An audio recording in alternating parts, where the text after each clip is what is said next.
Okay, good. D is the right answer. Look, we have a couple different expressions rolling around for electric field. First, we define the electric field. That was the F over Q. That's our definition of electric field. But remember, if we let F be given by our Coulomb's law, then we derived an additional expression for the electric field, and that was this E equals KQ over R squared. And that tells me that if I have a charge Q, and I'm over here a certain distance R away from it, that at this point, the electric field is equal to KQ over R squared. That is the value, that is the force per unit charge for the electric field at that point.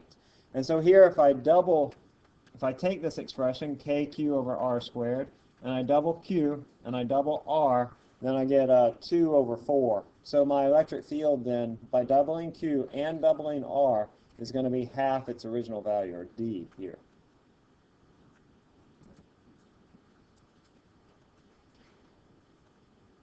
All right, between the red and the blue charge, which of them experiences the greater electric field due to the green charge?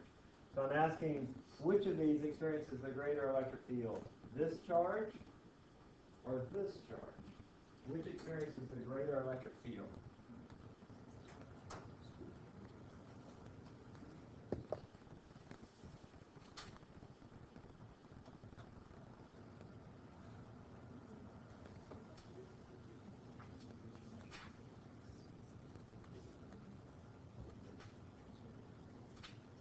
All right, about 10 more seconds. Stop at 48. 48.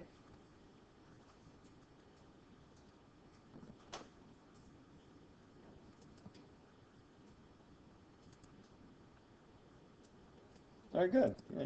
So C is right. Look, I know what you're thinking. You're thinking this charge is bigger, so it experiences a bigger force. But that's not what we're asking. We're asking, is the electric field bigger here, or is the electric field bigger here? The electric field at these points is only affected by these charges. Okay, so since these two charges are the same, the electric field at this point and the electric field at that point, those are both the same. Now there will be different forces involved, but the electric field here at this point is going to be equal to K times plus 1, that charge, times D squared, right? KQ over R squared. And similarly, the electric field right here is going to be K times plus 1, that's the charge right here, divided by D squared. So the electric field at those points are identical. So C is the right answer there.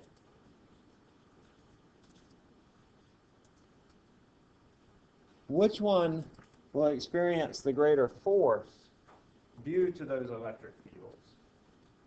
We have identical electric fields that are created by these plus 1, the green charges. Which one experiences the greater force? The red, the plus 2, or the blue, the plus 1? Or is it the same?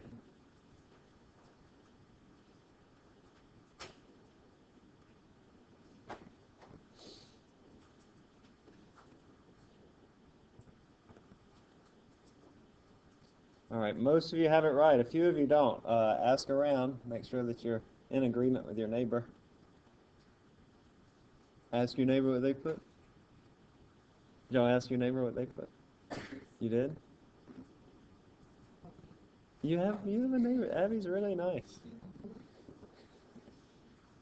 All right, let's stop. At 1 minute. 1 minute.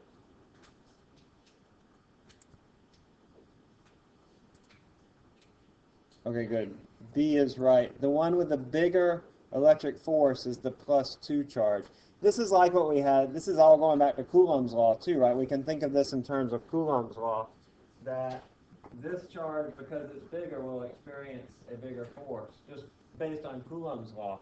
But we can also think about it in terms of electric field, that the force due to an electric field is equal to Q times E, and that's based on our definition of what an electric field is. And so, since they both experience the same electric field, the one with the bigger charge will experience the greater force. Okay? We're not done with this. We'll come back to it.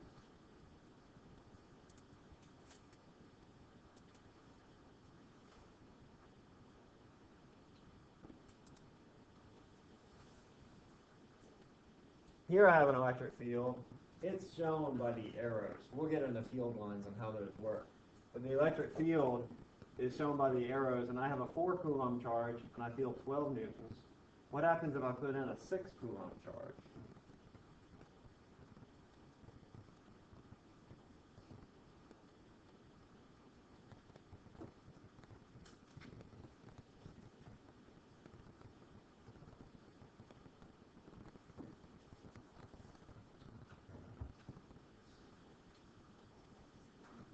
All right, doing very well. Almost 100% correct on this.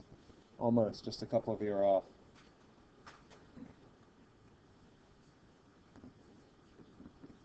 We'll stop at 55. 55.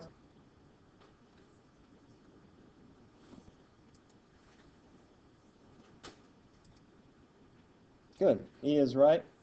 So a couple ways you can do this. First of all, you could say, well, if I feel a bigger force, then that must mean, if I put in a bigger charge, then I must feel a bigger force, because I know that F is equal to QE. And so if I increase my Q, which is what I'm doing, I'm going from a 4 coulomb to a 6 coulomb, then my force must also increase. My force was 12 newtons, so look, I can get rid of several of these and just limit myself to C or E. And then I can think about, well, how much am I increasing the force? Well, I'm increasing the force by, by a third? No, I'm increasing it by half.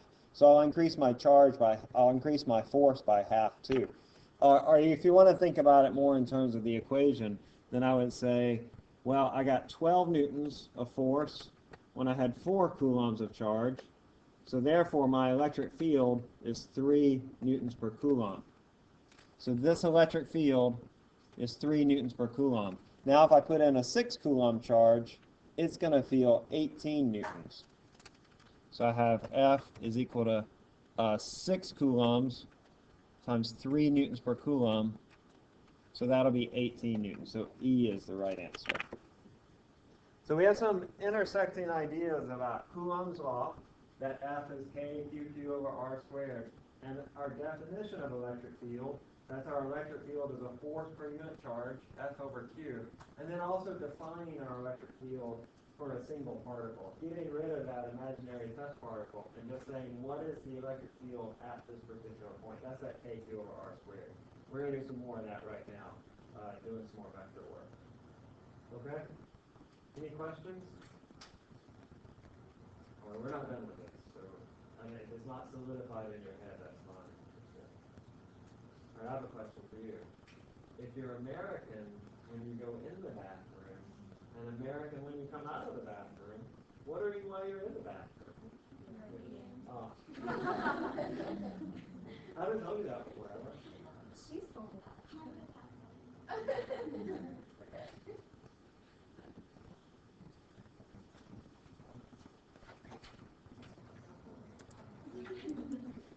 All right, we'll come back to this.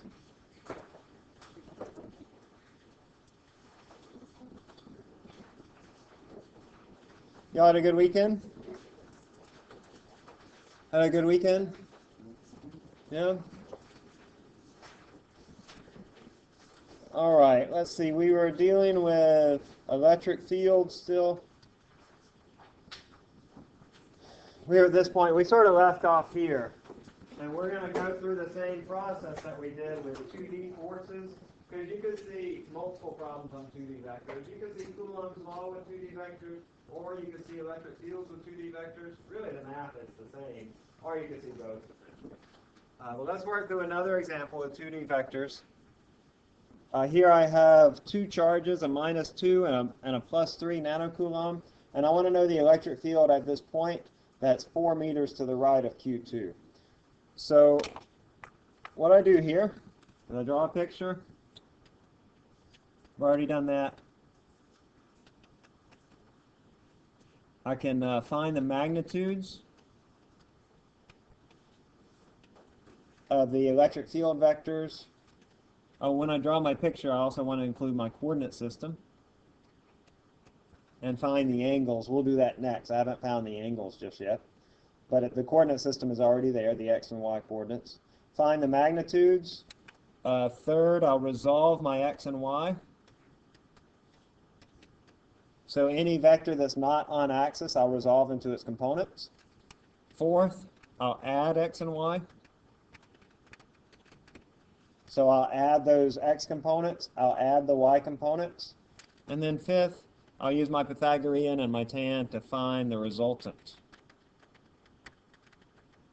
The resultant vector of these two vectors that we're going to add. First, let's just draw the triangle here. This is a 3, 4, 5 triangle. This angle, we've done this angle before. This angle is 37 degrees.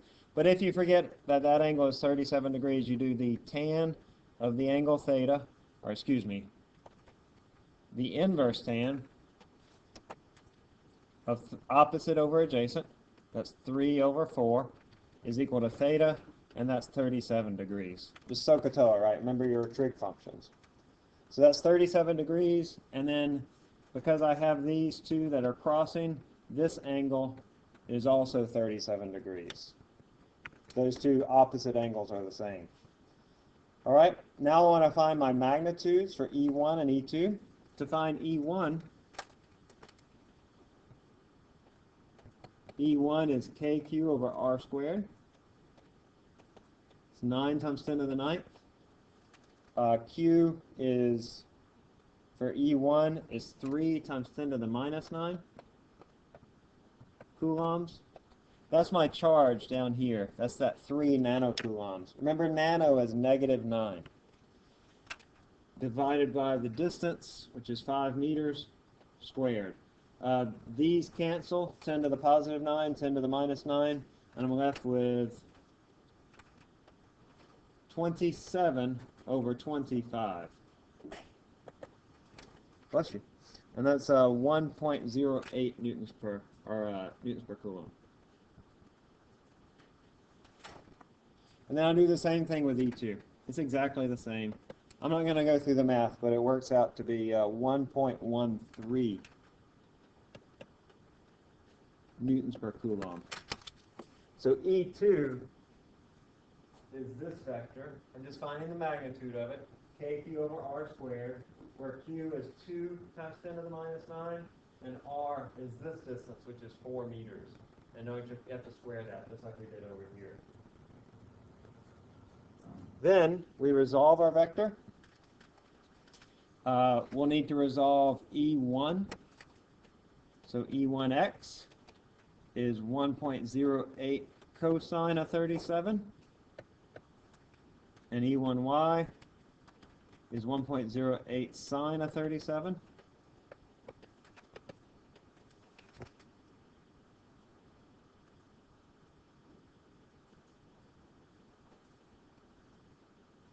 So that's 0.86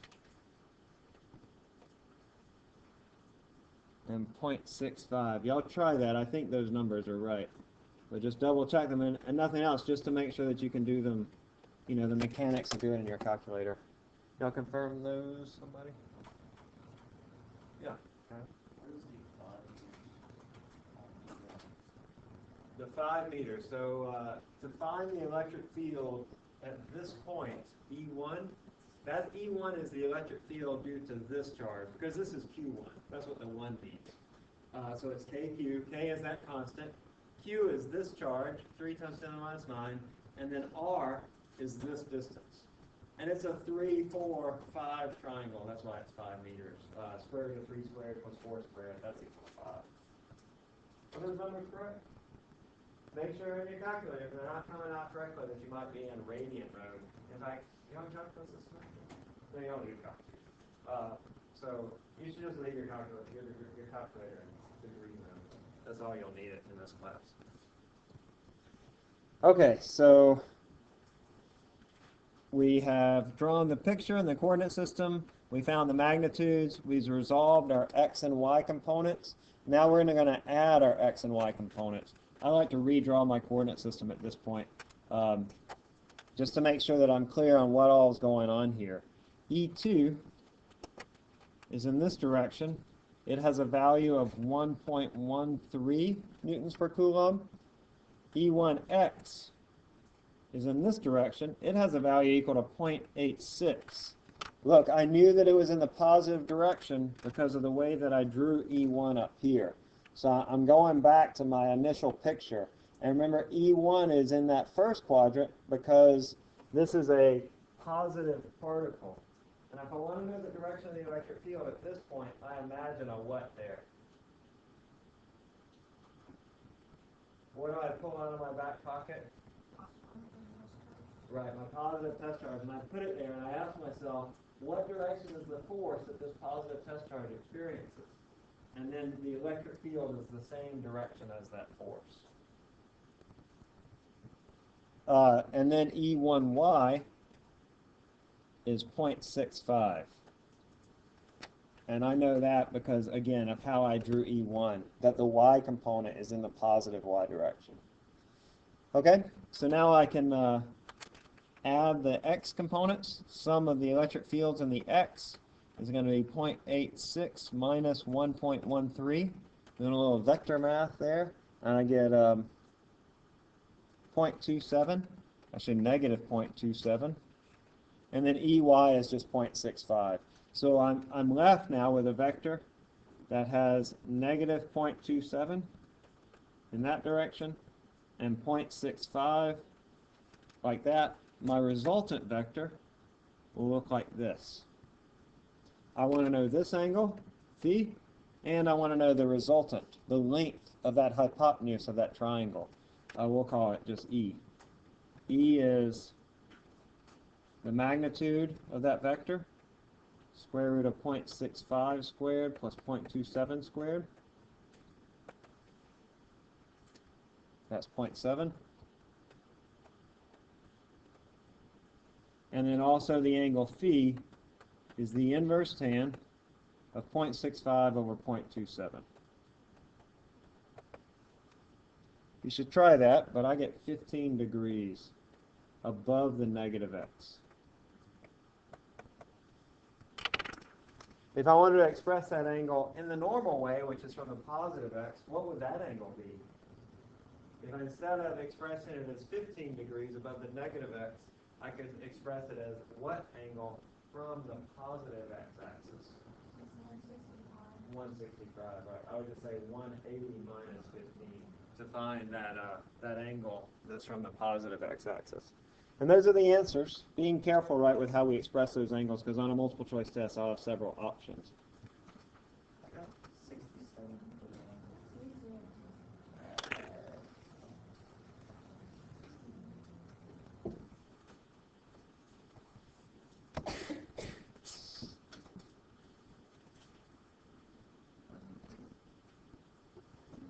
Yeah, so did I.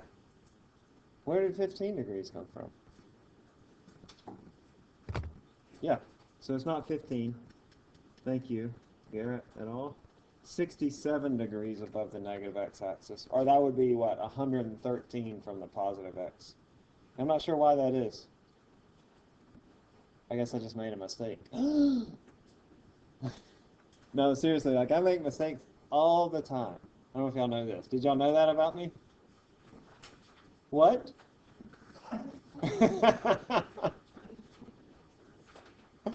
Okay. So let's, I think I have a practice problem on the next page. Is that right? Yeah, let's try this one. Oh, I like these questions. These sort of scenarios where we ask about what is the electric field or where is the electric field biggest. Here we have 2 points, A and B. And I want to know where is the electric field greatest in magnitude. Start just by drawing some pictures. That will probably help you the most. Sketching out what your vectors look like at those points A and B. Remember, imagine that you have a positive test charge here and ask yourself what is the direction and magnitude of the force, and then the electric field will be proportional to that.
right, let's do about 10 more seconds.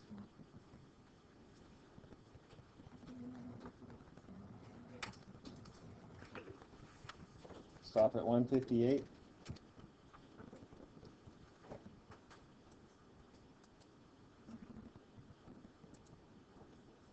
All right, we're a little bit around all over the board. The answer is A here, but let me show you how we get this. You want to sketch in your vectors, right? I imagine that there is a positive particle right there at point A, and then I sketch in my vectors for the electric field. I'm really sketching in the vectors for the electric force, but the electric field is proportional to the force, right? Because electric field is a force per unit charge. So if my force doubles, my electric field doubles. All right, so let's make this red. So due to the plus 2q charge, I get a force in this direction of a certain magnitude.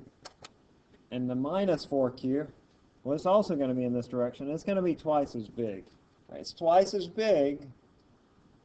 Why is it twice as big? Well, the distance is the same, so it's not for that reason.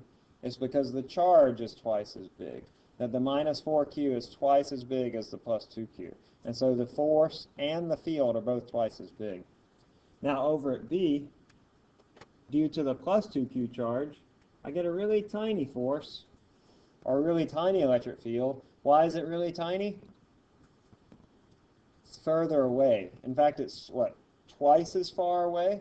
And so it's going to be 1/4 the electric field that it was right here. 1/4 the electric field. And then due to the minus 4q, well, it's going to be exactly the same as it is at point A, except in this direction. All right, so this is equal to the electric field at point A.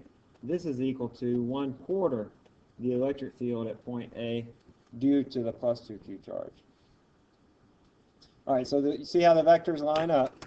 That because I have these two adding and this one subtracting, then this one's going to have a bigger electric field.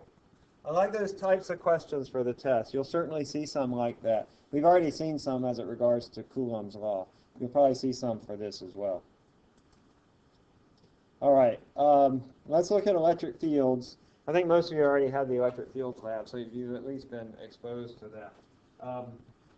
Most of the time when we look at an electric field, it's going to be due to some regularly shaped object.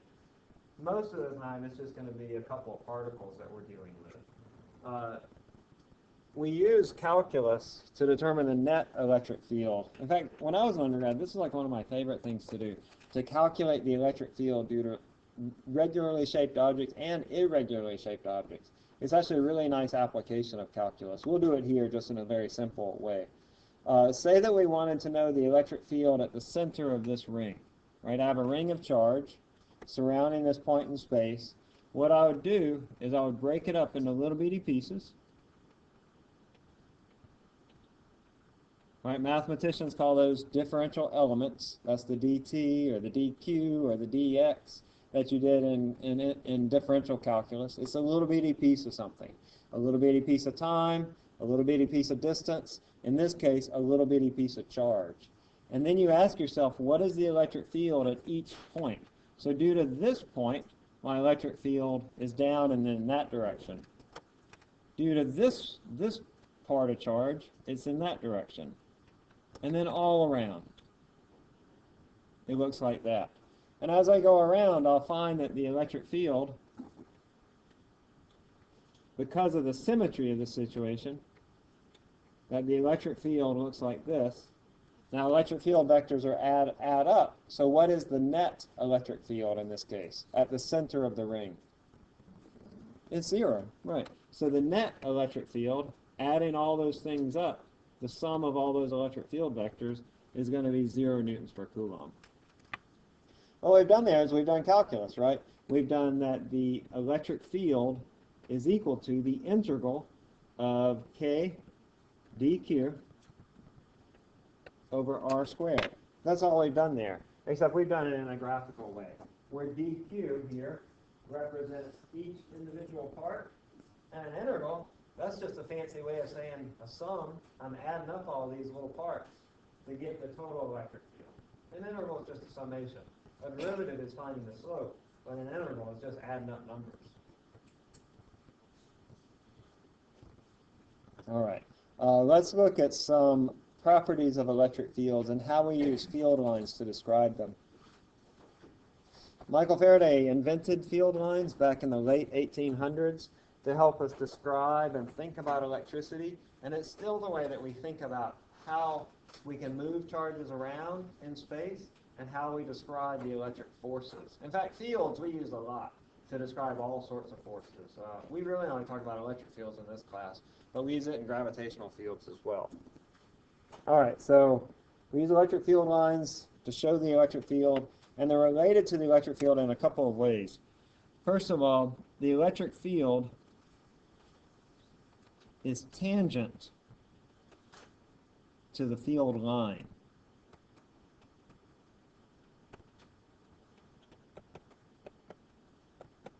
Think about that. What does that mean? An easier way of saying that, in fact, that's just a fancy way of saying that the electric field is in the same direction as the electric field line. Why don't we just say in the same direction? Look, because then we get to use tangents.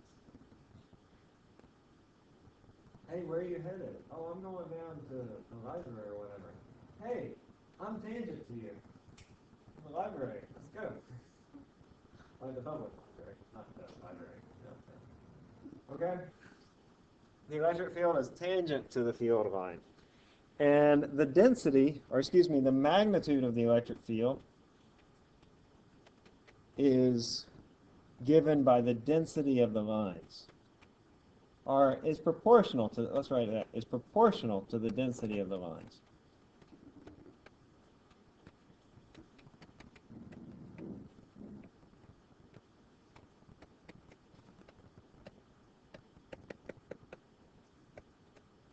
I'll show you what that means, but let me just explain in words. If the lines are closer together, if you have more densely packed lines, the electric field is bigger. If the lines are farther apart, it's smaller. You've experienced this, like with topographical maps, right? Topographical maps, you ever use a topographical map? Around here, the topographical maps are all the lines are equidistant from one another because there's no changes in elevation.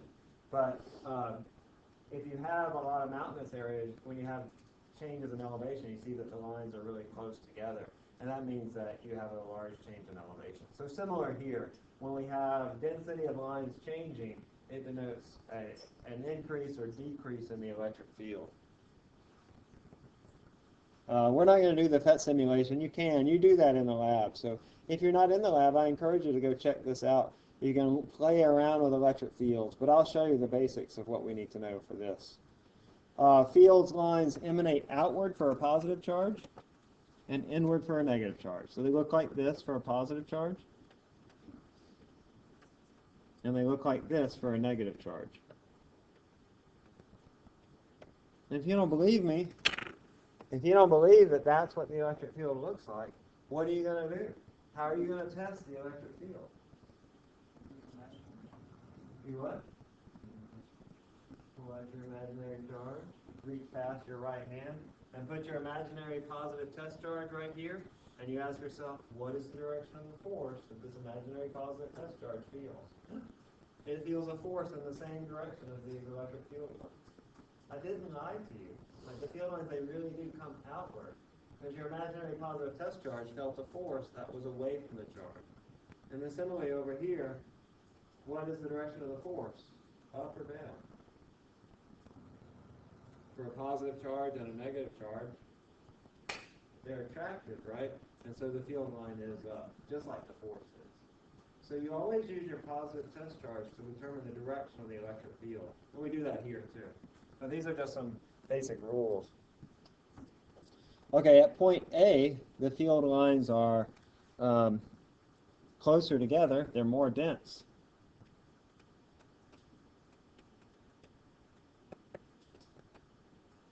Than at point B. Therefore, the electric field at point A is bigger than at point B. Remember our expression for electric field, KQ over R squared. If R is small, E is big. And notice that at point A, R is just this far, but for point B, R is this far. So that bears out in our expression for the electric field, KQ over R squared. Then the force, a positive test charge feels at point A is bigger than what it feels at point B. All right, so how close the lines are tell you what is the magnitude of the electric field. If they're closer together, the field is bigger. All right, some more rules. We have lots of rules. The lines for groups of charges.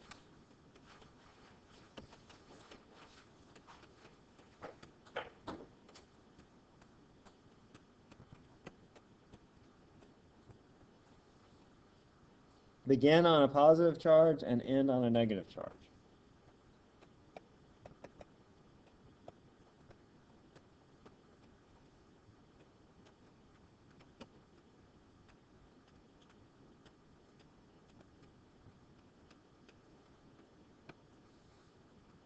If in excess of charges, the lines end at infinity.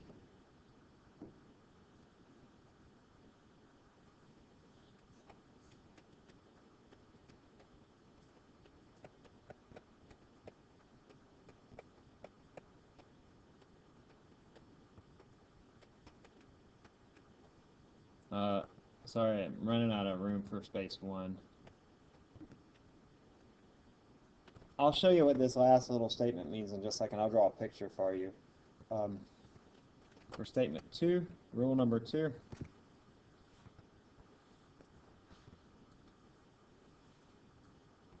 The number of lines on a charge is proportional to the magnitude of that charge.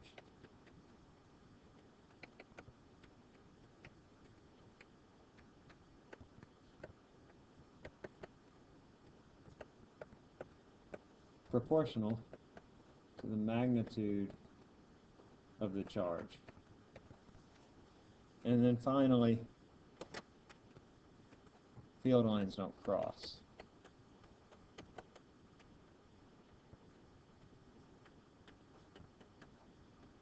They can't cross in the way that we think about them, because if you think about a field line going this way and then a field line going that way, the field lines are a measure of the net force.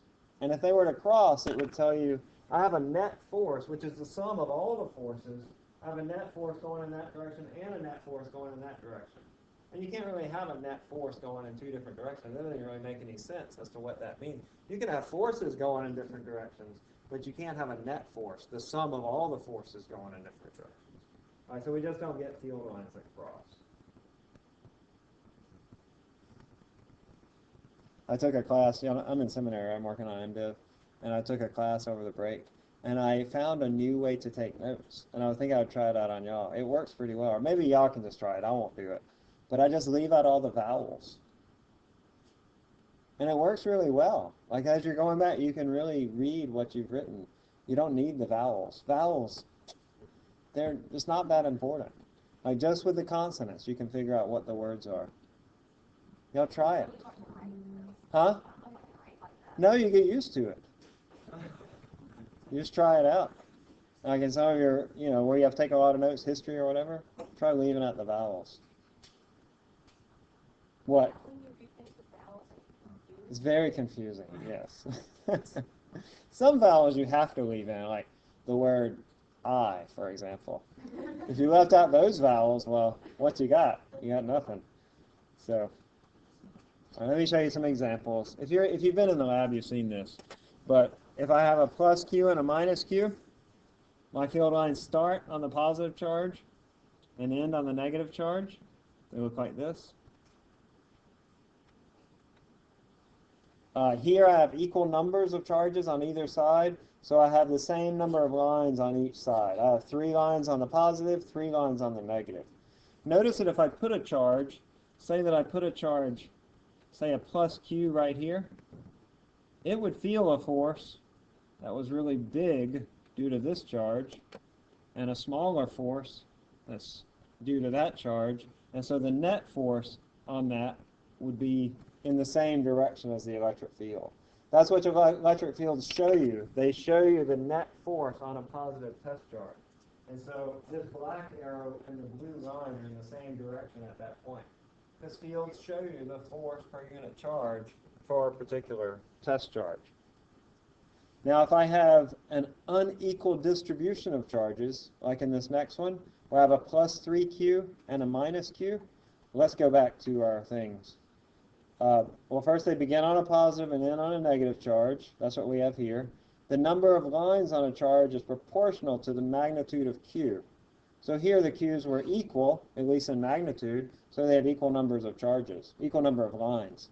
But down here, the charges are not equal. One's 3 times the charge of the other. So let's say I have 2 lines that look like this.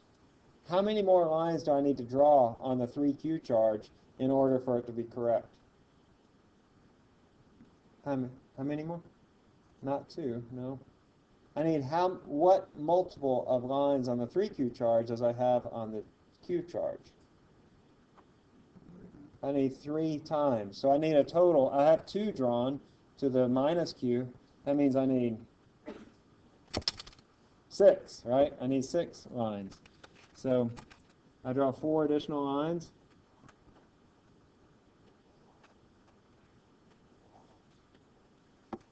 And go back up to this statement where it said, if you have an excess of charges, the lines end at infinity. And that's what's happening here. I have an excess of charge on the left-hand side, and so those extra lines, those extra field lines, they'll just sort of go off into space like that. So rule number 2, the plus 3Q then will have 3 times as many lines as the minus Q.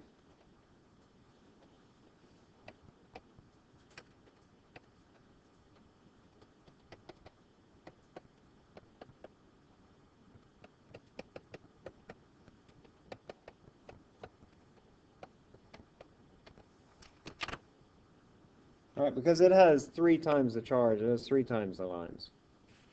It's positive, so the field lines come out of it, and it has 6 lines instead of 2, because it's 3 times the charge. May I go down?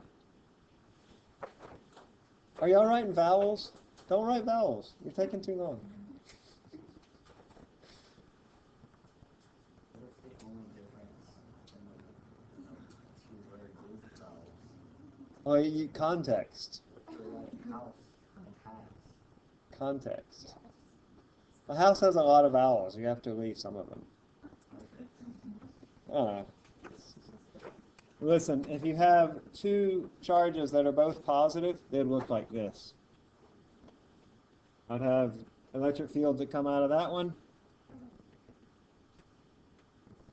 and then I'd have 3 times the electric fields coming out of this one. So would all these be holding Yeah, they just sort of go off into space. They get farther and farther apart as they go off into space, so as you go farther away, the electric field effectively goes down to 0, because the field lines will be very far apart. Listen, this is just a tool. It's really just a tool to help us think about what electric field lines are. Just like a topographic map, it's just a way for us to think about elevation, to provide some extra level of information. But it's a very useful tool. Right? I'll have maybe one question about it on the test, about field lines. Something like this one. Let's try this one.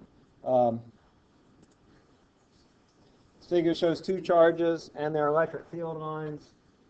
The charge on the left is 6 microcoulombs, either plus or minus 6. What is the sign and magnitude of the charge on the right?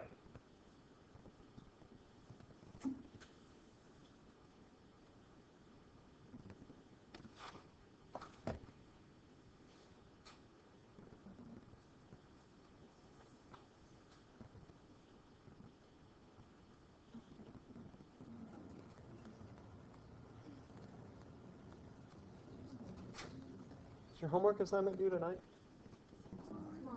Tomorrow night? Don't forget it, okay?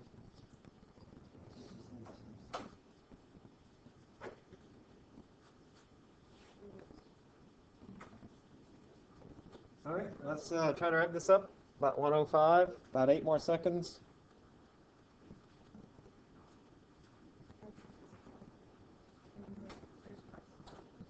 105?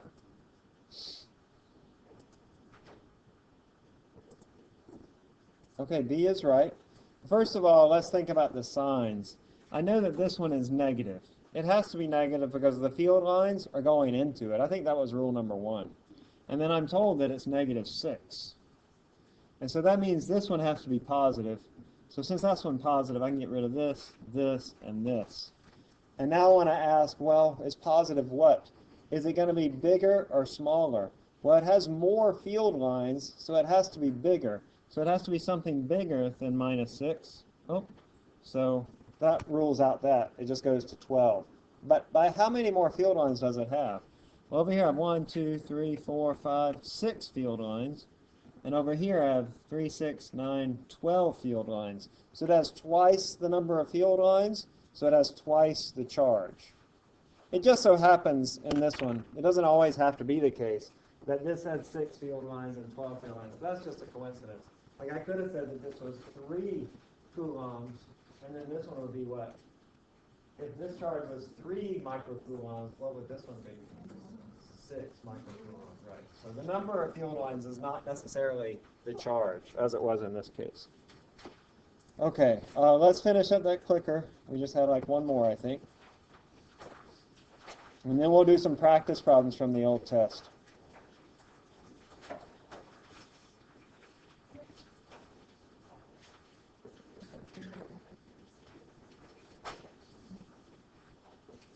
I think, yeah, a couple more. What are the signs of the charges for these electric fields? If you can't see the arrows, they're going in this direction.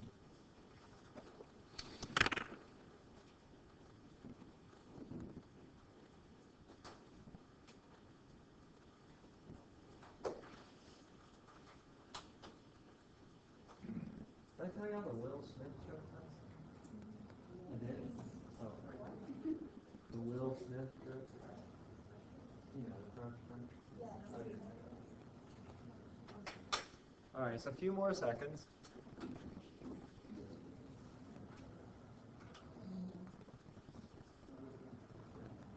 All right, I'll stop at 50. 50.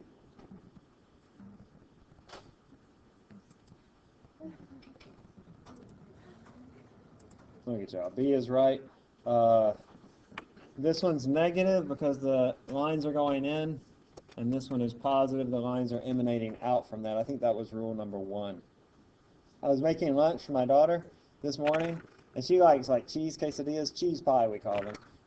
And so I was cutting out some cheese with it, and I cut my finger. It's okay. I got a grater problem. I wasn't really cooking lunch. I don't do that for my daughter. She makes her own blasted lunch. Which of these charges has the greater magnitude?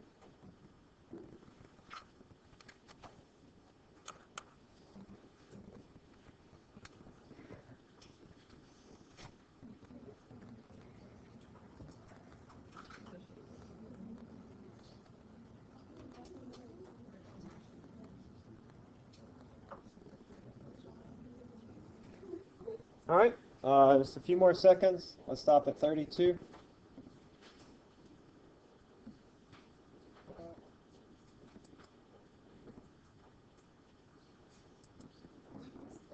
All right, good. B is right. The one with the more lines coming out of it, right here, has the greater magnitude. Look back at the old test and see those electric field questions. Let's look to your old test. We have about 5 minutes left, so let's use that time to practice some old tests. These are in the back of your workbook.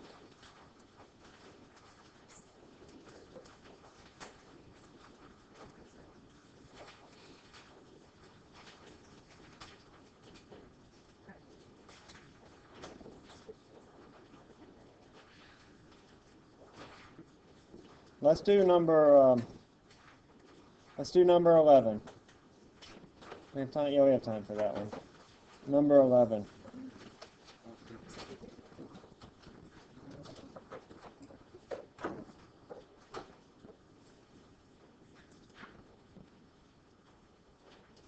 Remember, you want to draw your forces, calculate the magnitudes, In this case, you won't have any x and y components. All right, that makes it a lot easier. And then find the resultant vector. The number 11.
All right. Gonna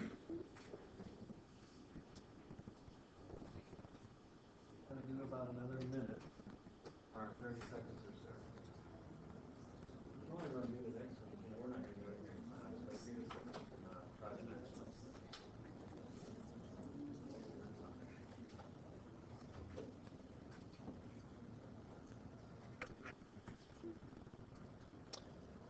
I'm going to stop at 3 minutes. 3 minutes, so you got about 15 seconds left. Just guess if you're not sure.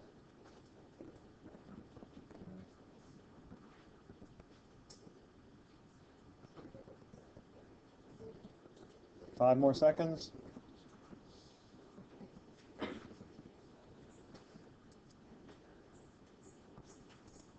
All right. I think C is right. Let's see. So I want to draw my vectors. I'm going to draw them proportional.